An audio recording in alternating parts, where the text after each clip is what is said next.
Brioche au raisin. Temps de préparation 30 minutes plus temps de cuisson 30 minutes. Nombre de personnes 5-6 personnes, 10 brioches. Rassemblez les ingrédients. 375 g de farine fermentante tamisée, 15 g de levure fraîche, 2 cuillerées à soupe de lait tiède demi-écrémé, 2 cuillères à soupe de sucre, 1 cuillerée et demie à café de sel, 6 œufs, 175 g de beurre doux non salé, 125 g de raisins secs. Préchauffez le four à 200 degrés. Mesurez la farine exactement 375 g.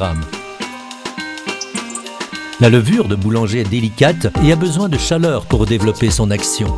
C'est pourquoi nous allons la diluer dans du lait tiède. Attention à ne pas surchauffer, la levure est vivante et trop de chaleur la tuerait. Travaillez-la délicatement avec la fourchette. Ajoutez le sucre et pour rehausser le goût même des pâtisseries, le sel. Mélangez. Mettez 2 cuillerées à soupe de sucre dans la farine. Du sel. Le plus facile pour former une belle pâte homogène est de travailler tous les ingrédients à la main. Versez la farine sur votre plan de travail et formez un puits. De cette manière, vos ingrédients resteront bien rassemblés. Le propre de la brioche, ce sont les œufs qui entrent dans la composition de la pâte. Avant de les incorporer dans la farine, battez-les dans le mélange lait-levure. Battez énergiquement pour obtenir un mélange bien homogène. La levure agira ainsi de manière régulière à travers toute la pâte. Versez tout d'un coup dans le puits et travaillez la pâte du bout des doigts jusqu'à ce qu'elle forme une masse collante. Effectuez de petits mouvements pour éviter les grumeaux. Cornez à la spatule. Pour obtenir une brioche bien aérée et que la levure fasse tout son effet, la pâte doit lever en plusieurs étapes. La première durera 1 heure, 1 heure et demie. Placez votre bol dans un endroit chaud, près du four, ou dans une armoire fermée. Dans tous les cas, à l'abri des courants d'air, ce qui perturberait le travail de la levure. Rompez la pâte. Cela aura pour effet d'en dégager le gaz carbonique et de lui permettre de continuer à fermenter. Laissez lever 10 minutes de plus.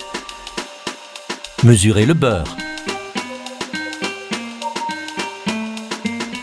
Un voile de farine suffira. Sans cela, la pâte risque de s'alourdir. Le deuxième temps de repos est à présent terminé. Versez la pâte sur le plan de travail. Les raisins peuvent être utilisés tels quels. Ils gonfleront à la cuisson. Coupez le beurre en morceaux. Comme le beurre est froid, il agit en enrobant les ingrédients secs, comme les raisins, ce qui crée des couches dans la pâte. Rassemblez à nouveau la pâte dans le bol pour la faire lever encore 5 minutes, toujours à l'abri des courants d'air. Pendant ce temps, préparez l'œuf pour badigeonner vos brioches. C'est ce qui leur donne une belle couleur dorée. Reprenez la pâte. Graissez les moules à brioche. Quelques gouttes suffisent. Enlevez le surplus avec un papier absorbant pour n'utiliser qu'un minimum de gras. Remplissez-les de pâte. 1 cuillère par moule. Si votre pâte tombe un peu à côté, éliminez-la pour éviter qu'elle ne brûle à la cuisson. Badigeonnez avec l'œuf au pinceau ou, si vous n'en avez pas, à la fourchette. Enfournez. Surtout, n'ouvrez pas la porte du four avant la fin de la cuisson. Une brusque baisse de température ferait tomber vos brioches irrémédiablement. Attendez 30 minutes qu'elles soient bien gonflées, bien dorées et les raisins caramélisés. Démoulez et mettez à refroidir sur une grille pour aérer le fond des brioches. Et voilà le résultat.